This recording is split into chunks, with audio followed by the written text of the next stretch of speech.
Muy bien. Vamos a compartir. Creo que no necesito el micrófono. ¿Sí se alcanza a escuchar o...? Ok. Muy bien. Vamos a estar en la página 9, si no mal vi en el PDF. Es la página 9 y el tema que corresponde de la confesión es el de las Santas Escrituras. Entonces, vamos a estar viendo lo que dice la confesión acerca de las Santas Escrituras. Entonces, voy a ir por algunos espacios, por algunas porciones de cada párrafo. No voy a estar leyendo todo el párrafo de lleno en sí, sino que vamos a estar viendo ciertas secciones de estos tres párrafos que vamos a estar viendo, de estos tres incisos. Entonces, el primer inciso, el inciso número 1, nos dice la primer porción y nos habla de las Sagradas Escrituras constituyen la única regla suficiente, segura e infalible de todo conocimiento, fe y obediencia salvadores.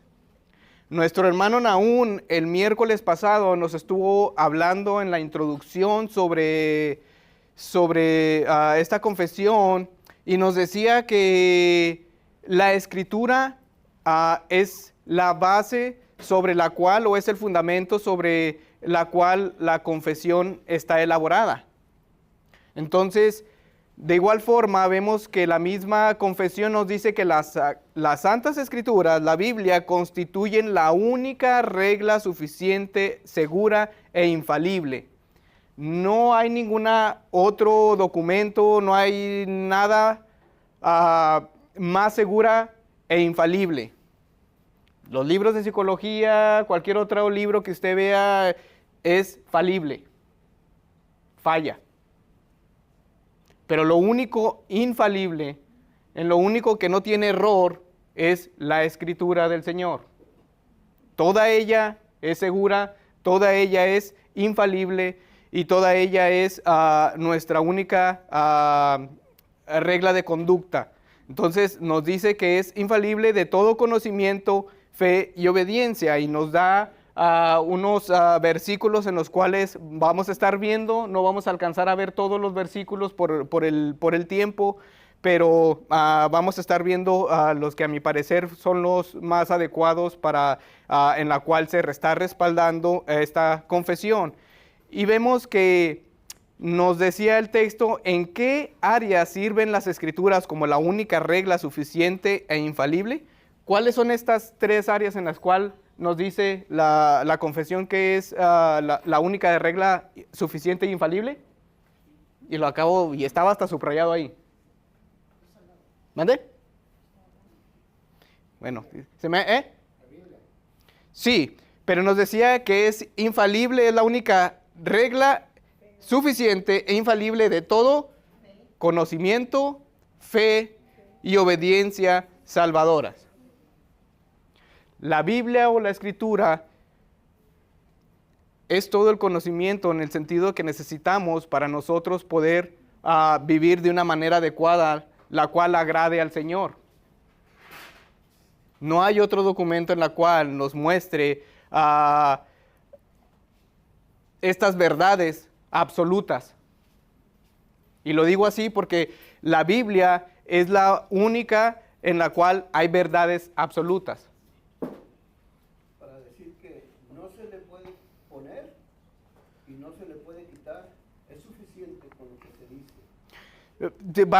Más adelante vamos a entrar en ese aspecto donde nos habla que toda ella, acerca del canon, que ya está cerrado, y no sé si alguno de los hermanos es a quien le toque hablar sobre eso, o creo que en el tercer punto habla sobre esta misma cuestión.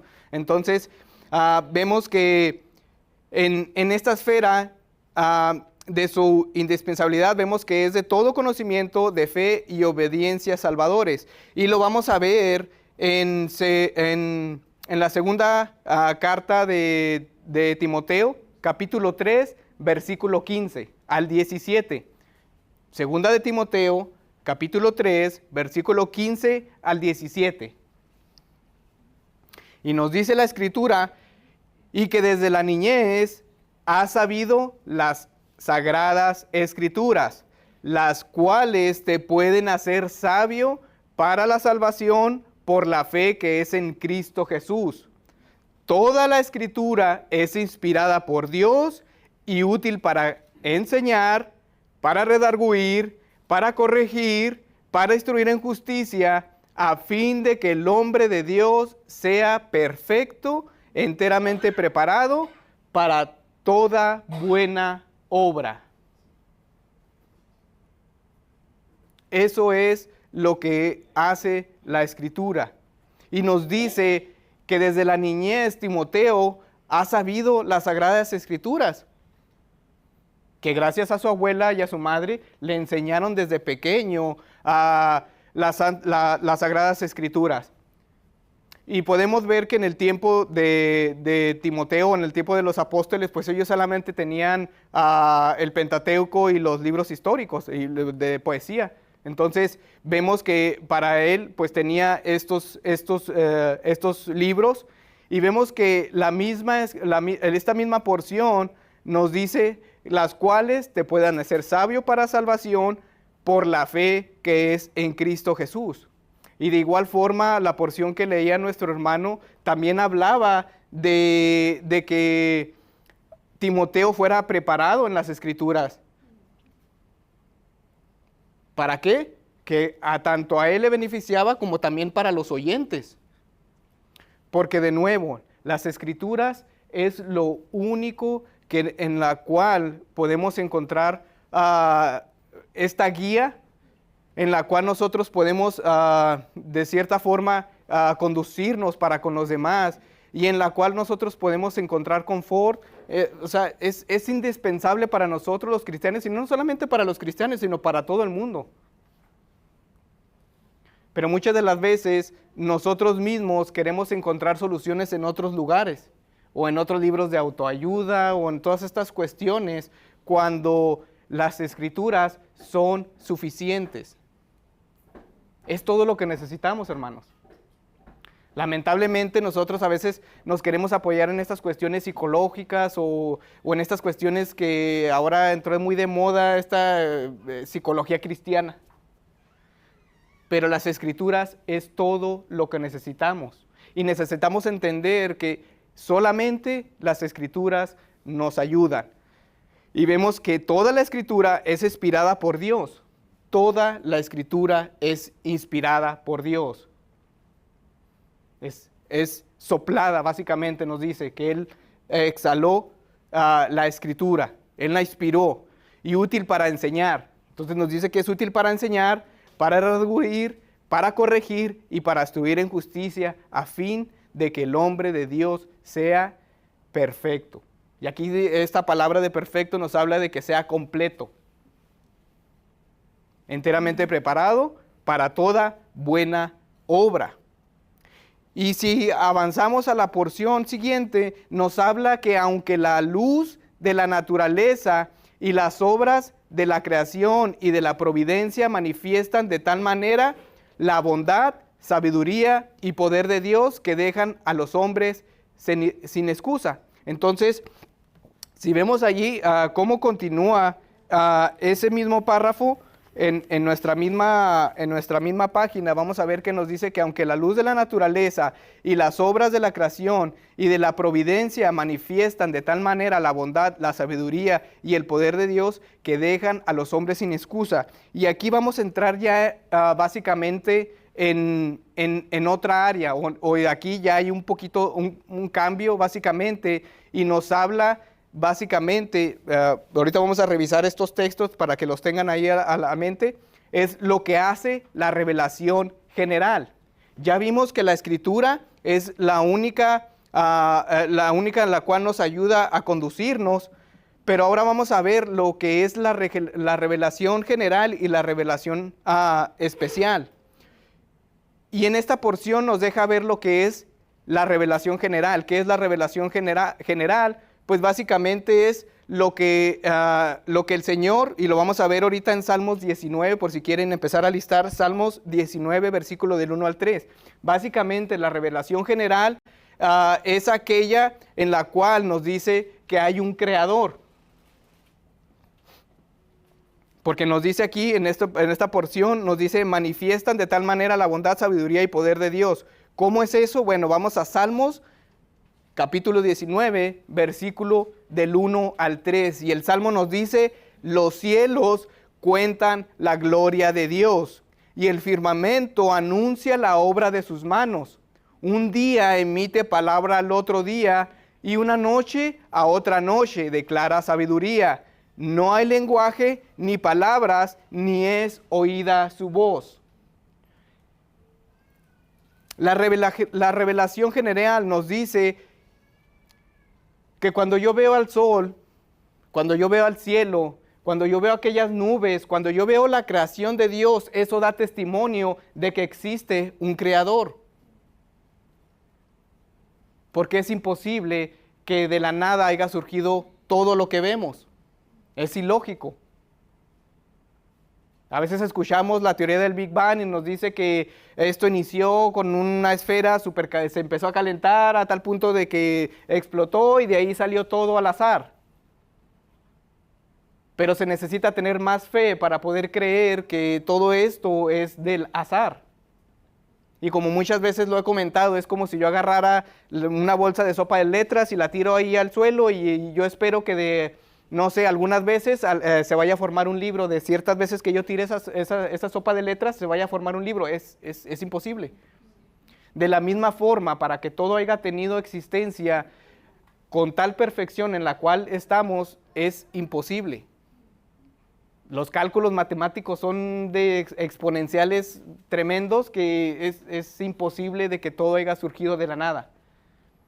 Tan simplemente lo vemos nosotros cómo funciona nuestro cuerpo y es una maquinaria perfecta. Anteriormente, hace semanas atrás, había visto que hay una bacteria que tiene un filamento con la cual se mueve y esos filamentos que la hacen mover es un motor, es un motorcito que ella tiene. Y la ciencia no se explica cómo esa bacteria tiene ese motor que la hace moverse y tiene rodamientos, tiene engranajes, convierte un átomo y lo disuelve para que ese motor, y dicen, eso es la maquinaria más perfecta y todavía no entendemos cómo funciona. Entonces el Señor creó todo perfecto. Y es más ilógico creer que de la nada, que del mar empezó las olas, calentaron unas moléculas y de ahí se formó vida y después miles de años se formó una rana y de la rana otros miles de años y se formó una ardilla, o sea, no. Entonces vemos que todo la creación del Señor da testimonio de Él. Pero hay algo allí en lo cual podemos ver que los cielos, básicamente, cuando yo miro los cielos, no me dicen a mí cómo yo puedo ser salvo. La salida del sol no me dice que yo soy un pecador. La lluvia no me declara la voluntad de Dios.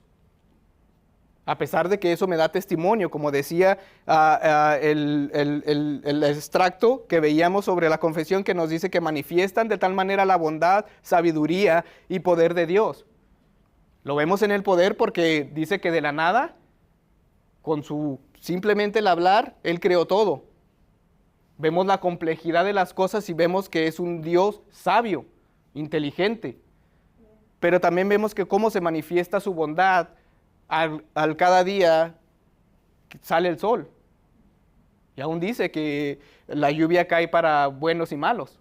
Entonces podemos ver la bondad de Dios, podemos ver la sabiduría y el poder de Dios.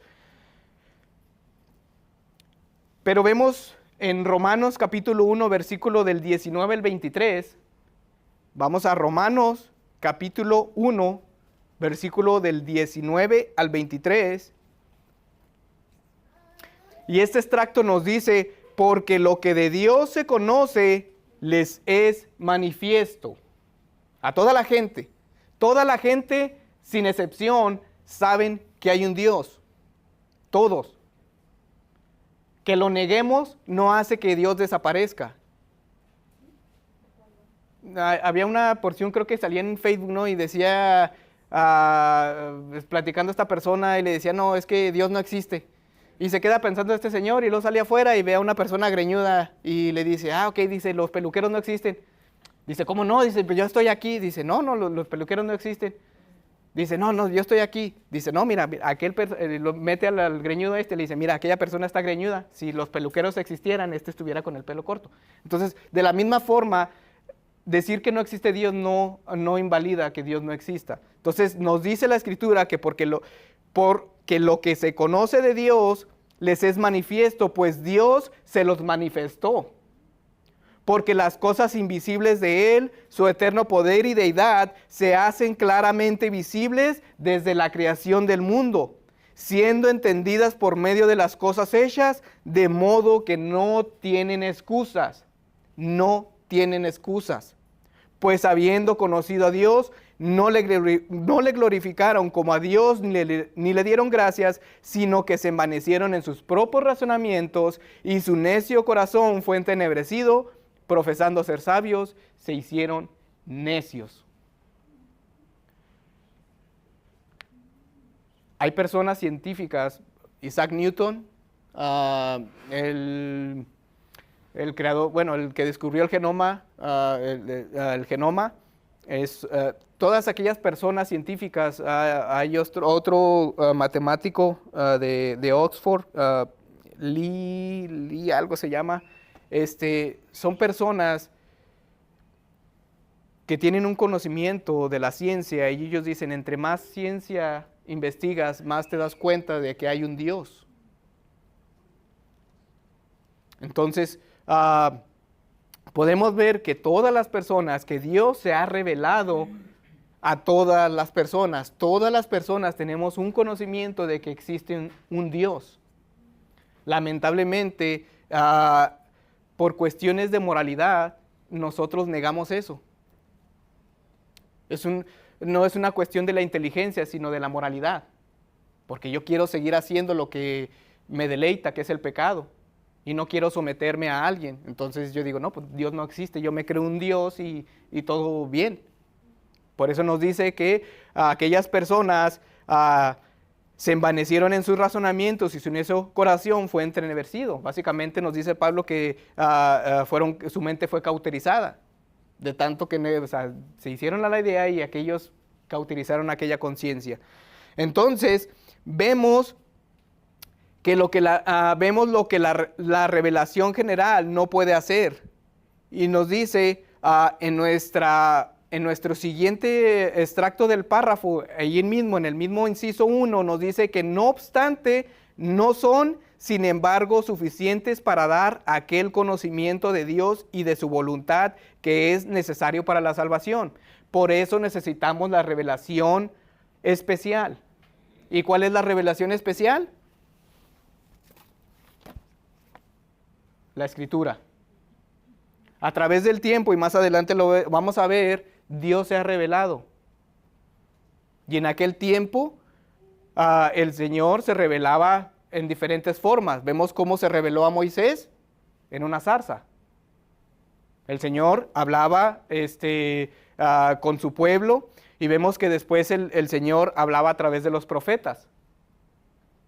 Había personas que tenían sueños y todas estas cuestiones y nos hablan de esa revelación especial. La Escritura entra en la categoría de revelación especial porque Dios inspiró su palabra a través de personas. Entonces, vemos que en esta parte lo que la revelación especial, aquel amanecer, no me revela cómo yo puedo ser salvo. Necesitamos la Escritura para poder entender cómo yo puedo ser salvo. En el Antiguo Testamento tenían, en Génesis nos habla del protoevangelio. Ya nuestro hermano nos habló en su debido tiempo sobre Génesis y este protoevangelio, y todos ellos esperaban a un Salvador. No decía ahí, no les decía claramente que era Jesús, pero les decía que ya ellos debían confiar en un Salvador, en un Mesías.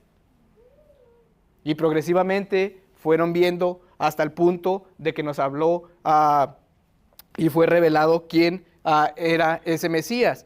Entonces, vemos que la revelación especial se refiere principalmente a la autorrevelación de Dios a través de las Escrituras y de Jesucristo.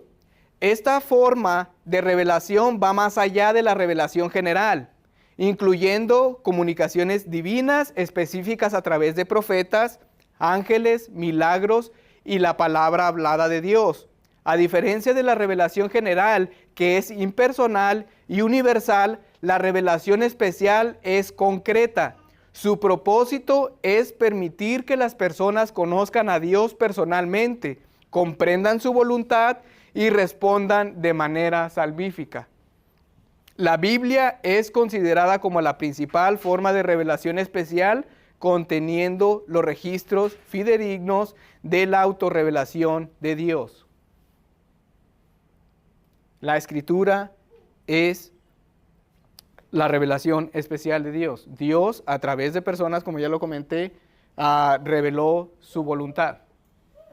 Nosotros conocemos a Dios y su voluntad a través de la Escritura. No hay otra forma de conocer la voluntad de Dios sino a través de la Escritura. Y tenemos aquí esta misma porción que nos habla de eso. Salmos 19, versículo del 7 al 11. Salmos 19, versículo del 7 al 11, y nos dice: la ley de Jehová es perfecta, que convierte al alma. El testimonio de Jehová es fiel, que hace sabio al sencillo. Los mandamientos de Jehová son rectos, que alegran el corazón. El precepto de Jehová es puro, que alumbra los ojos. El temor de Jehová es limpio, que permanece para siempre. Y los juicios de Jehová son verdaderos, todos justos. Deseables son más que el oro, y más que mucho oro afinado, y dulces más que la miel, y que la que destila del panal. Tu siervo es además amonestado con ellos, en guardarlos hay gran de galardón. Entonces vemos que a través de la Escritura es como nosotros conocemos la voluntad del Señor. Y también tenemos Romanos capítulo 1, versículo del 16 al 17, que nos dice: porque no me avergüenzo del Evangelio, porque es poder de Dios, ¿para qué? Para salvación a todo aquel que cree, al judío primeramente y también al griego, porque en el Evangelio la justicia de Dios ¿qué? Se revela por fe y para fe, ¿cómo está qué? Escrito, mas el justo por la fe vivirá.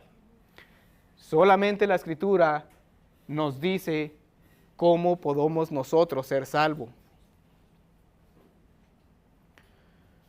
Por eso, básicamente es que nosotros debemos evangelizar. Porque si la revelación especial fuera suficiente para que la gente fuera salvo, pues entonces básicamente no necesitaríamos evangelizar. El Señor no nos hubiera mandado a evangelizar.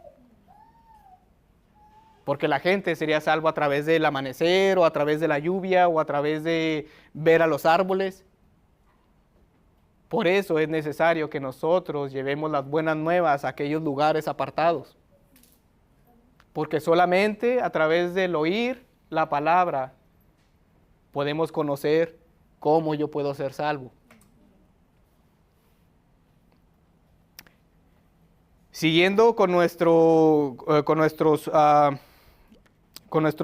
porciones de esta escritura, vemos que, por lo tanto, agradó al Señor en distintas épocas y de diversas maneras revelarse a sí mismo y declarar su voluntad a su iglesia.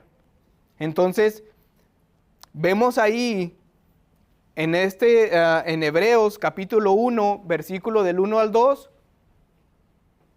yo le puse ahí: la cúspide de su revelación es Jesús. Jesús fue la cúspide de su revelación. Y lo tenemos en Hebreos capítulo 1, versículo del 1 al 2, que nos dice: Dios, habiendo hablado muchas veces y de muchas maneras en otro tiempo a los padres por los profetas, en estos posteriores días nos ha hablado por el Hijo. Dios habla por Hijo, por Cristo. Y Él fue su máxima revelación, nos dice Hebreos, que es una excelente carta. Ya el canon en Cristo se cumplió. Ya no hay más revelación. Cristo fue la máxima revelación y la tenemos en la Escritura.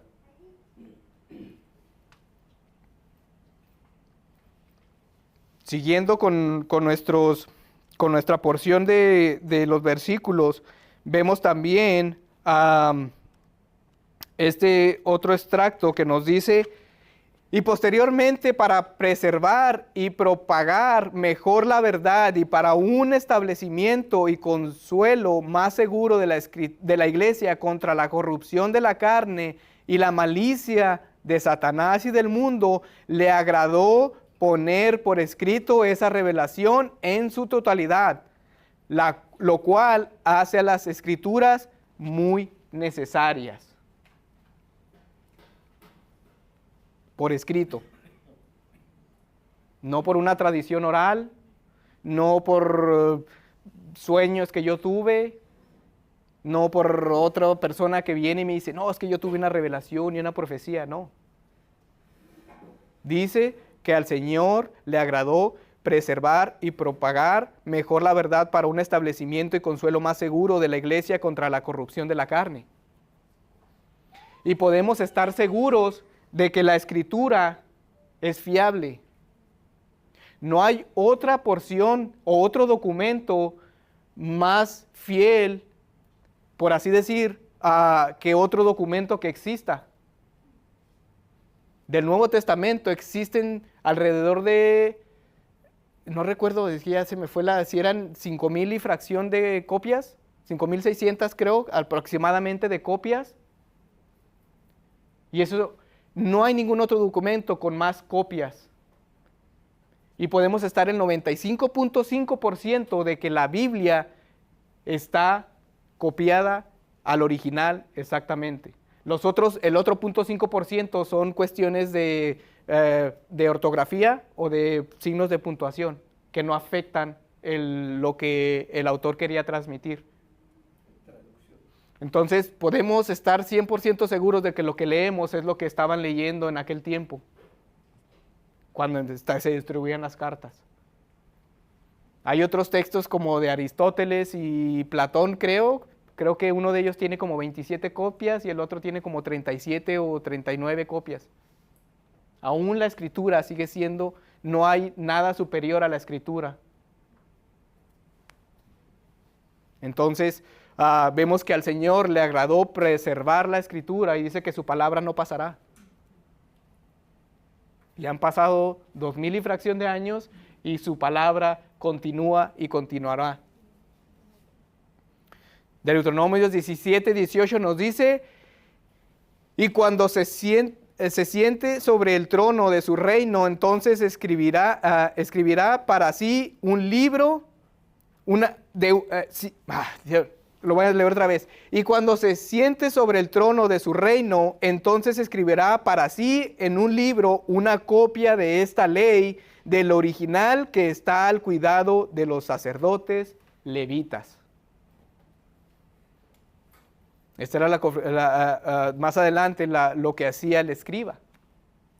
Copiar aquel manuscrito y hacer copias de esto. ¿Para qué? Para preservar. Porque después vinieron y en el exilio, cuando se llevaron cautivo al pueblo de Dios, pues básicamente destruyeron todo. Y ellos tuvieron que guardar aquellas copias y volver a hacer otras copias. Y lo vemos en aquel punto de Nehemías capítulo 8, versículo del 1 al 4. Es más, de hecho, se me ve que lo apunté mal. Y sí, del 1 al 4. Y nos dice, o del 1 al... Sí, exacto. Ahorita, ahí estamos. Y dice, y se juntó todo el pueblo como un solo hombre en la plaza que está delante de la puerta de las aguas y dijeron a Esdras, el escriba, que trajese el libro de la ley de Moisés, la cual Jehová había dado a Israel, y el sacerdote Esdras trajo la ley delante de la congregación, así de hombres como de mujeres, y de todos los que podían entender, el primer día del mes séptimo. Versículo 3, y leyó el libro delante de la plaza que está delante de la puerta de las aguas, desde el alba hasta el mediodía. Todo lo que duró Esdras leyendo el libro de la ley. Y aquí nosotros 1 hora y ya andamos llorando. En presencia de hombres y mujeres y de todos los que podían entender, y los oídos de todo el pueblo estaban atentos al libro de la ley. Versículo 4, y el escriba Esdras estaba sobre un púlpito de madera que habían hecho para ello. Versículo 8, y leían el libro de la ley de Dios claramente y ponían el sentido de modo que todos entendiesen la lectura. A través de todo aquel tiempo el Señor había preservado su escritura. A pesar de aquella cautividad y que el Señor permitió que volvieran a regresar, el Señor preservó y va a seguir preservando su escritura. Y espero que un día nosotros también anhelemos escuchar la palabra como aquel pueblo. Lucas, capítulo 1, versículo de 1 al 4 nos dice, puesto que ya muchos han tratado de poner en orden la historia de las cosas que entre nosotros han sido ciertísimas, tal como nos lo enseñaron los que desde el principio lo vieron con sus ojos y fueron ministros de la palabra, me ha parecido también a mí, después de haber investigado con diligencia todas las cosas desde su origen, escribírtelas por orden, oh excelentísimo Teófilo, para que conozcas bien la verdad de las cosas en las cuales has sido instruido. Entonces, vemos que el Señor ha preservado lo que Él ha dicho a través de la Escritura. Siguiendo con nuestra porción del texto del inciso 1, nos dice, habiendo cesado ya las maneras anteriores por las cuales Dios revelaba su voluntad a su pueblo. El Señor ha cesado de revelar estas cosas.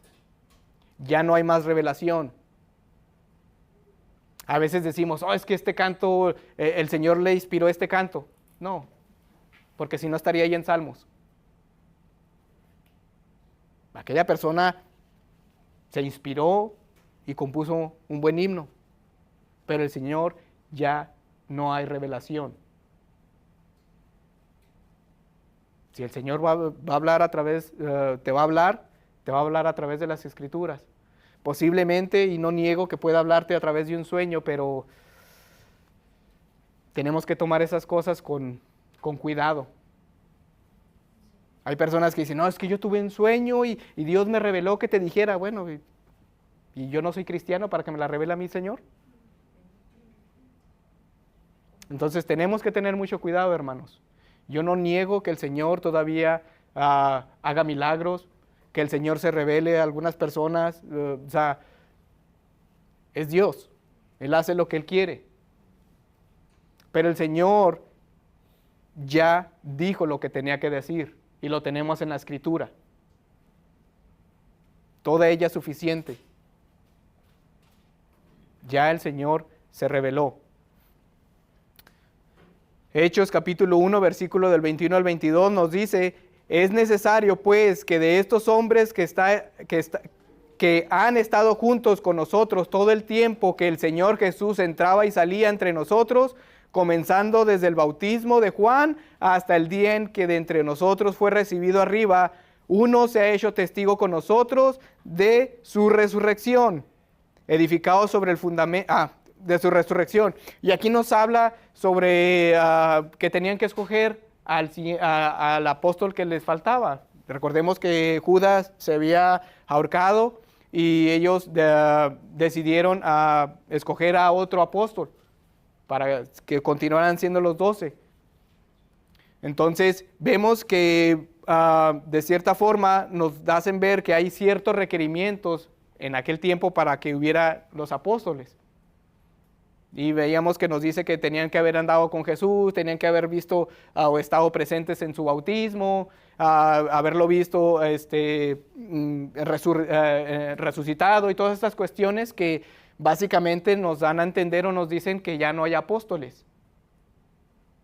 Pero hay aquellas personas que por su ego y por aquellas cuestiones se autoproclaman apóstoles cuando la Escritura nos dice que tienen que cumplir ciertos requisitos en los cuales el último apóstol y como abortivo nos dice que fue Pablo. Entonces, tenemos ahí esto. Y Efesios 2:20 nos dice, edificados sobre el fundamento de los apóstoles y profetas, siendo la principal piedra del ángulo, Jesucristo mismo.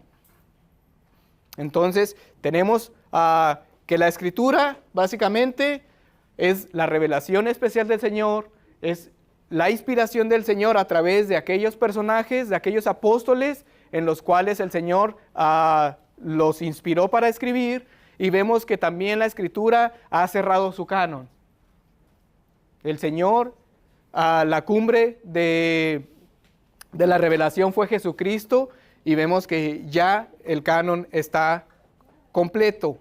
Nuestro numeral número 2 o nuestro inciso número 2 nos dice, bajo el nombre de Sagradas Escrituras o palabra de Dios escrita están incluidos todos los libros del Antiguo y Nuevo Testamentos que son, ¿cuántos son?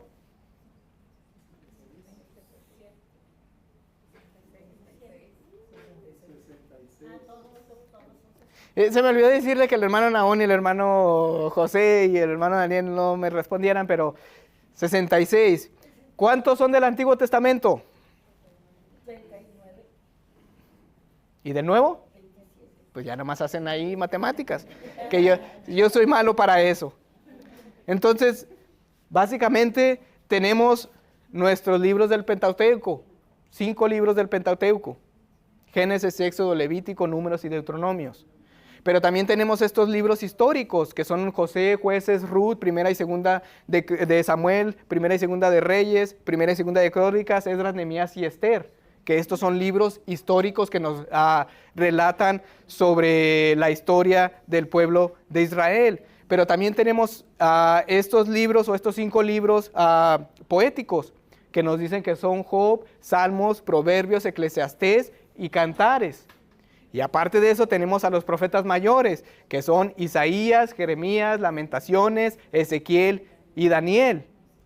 Tenemos también aquellos profetas menores, que son Oseas, Joel, Amós, Abdías, Jonás, Miqueas, Nahum, Habacuc, Sofonías, Ageo, Zacarías y Malaquías. Me acordé de Paul Washer que decía, ¿cómo?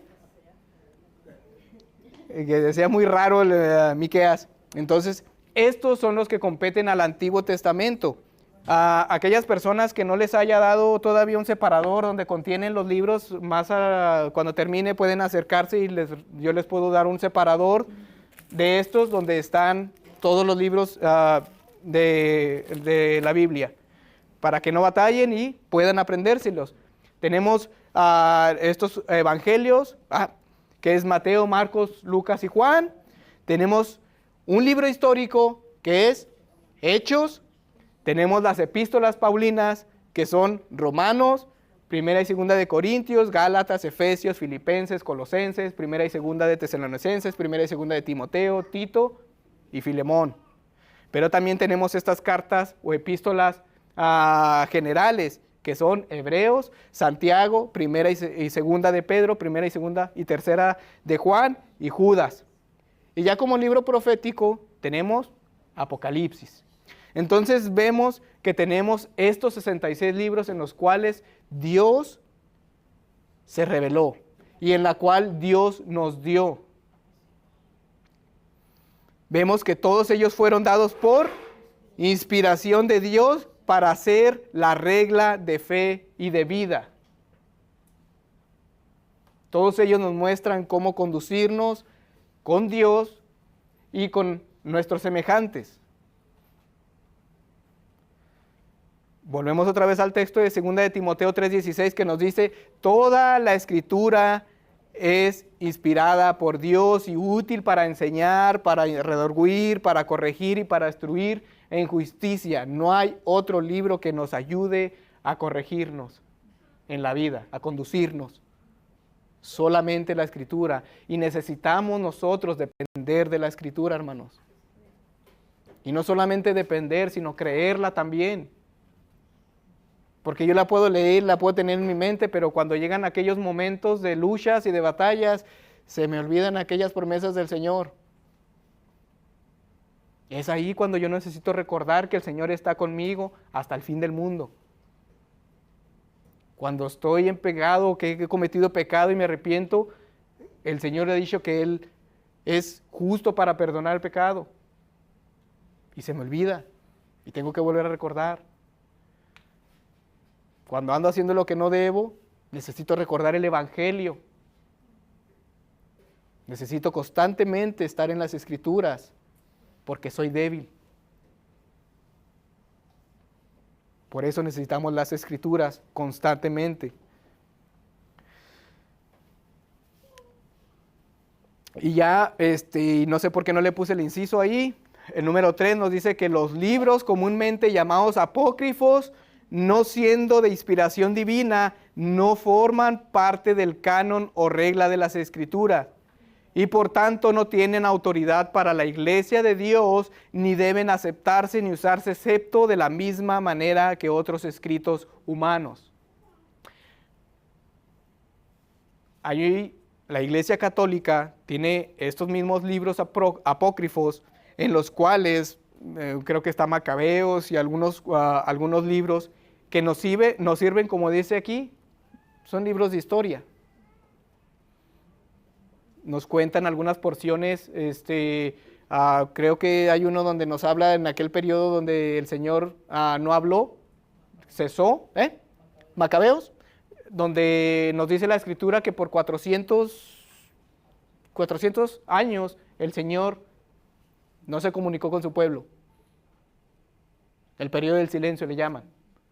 Entonces, si el Señor no habló, entonces ¿cómo salió Macabeos? Bueno, nos habla de esa cuestión de aquel periodo histórico donde en esos 400 años el Señor no habló, y lo tenemos como historia, lo podemos revisar y ver más o menos estas cuestiones, pero simplemente como algo, como dice aquí, como un escrito humano, no es inspirado por el Señor. Entonces, el Señor nos ha dejado 66 libros para nosotros. 66, no más. Lucas 24, capítulo 24, versículo 27 al 27 y luego el 44, y nos dice, y comenzando desde Moisés y siguiendo por todos los profetas, le declaraban en todas las Escrituras lo que de él decían. Versículo 44, y les dijo, estas son las palabras que os hablé, estando aún con vosotros, que era necesario que se cumpliesen todo lo que está escrito de mí en la ley de Moisés, en los profetas y en los salmos. Tenemos la revelación del Señor completa en 66 libros. Y es todo lo que nosotros necesitamos para conducirnos en esta vida. Para conocer la voluntad del Señor, para conocer mi propósito, para conocer lo que yo necesito saber en mi vida. Entonces, vemos que las Escrituras son indispensables para cada uno de nosotros. Vemos que las Escrituras son suficientes y son las únicas que son infalibles, no fallan, no tienen error. Entonces, espero y la próxima vez que lea su Biblia, pues la lea, se deleite, como dice el Salmo, que la disfrute como la miel, que sea dulce a su vista, a sus ojos, leer la Escritura. Entonces, hasta aquí, hermanos, llegamos sobre esta primera parte de lo que tiene que ver de las Santas Escrituras, y pasaremos a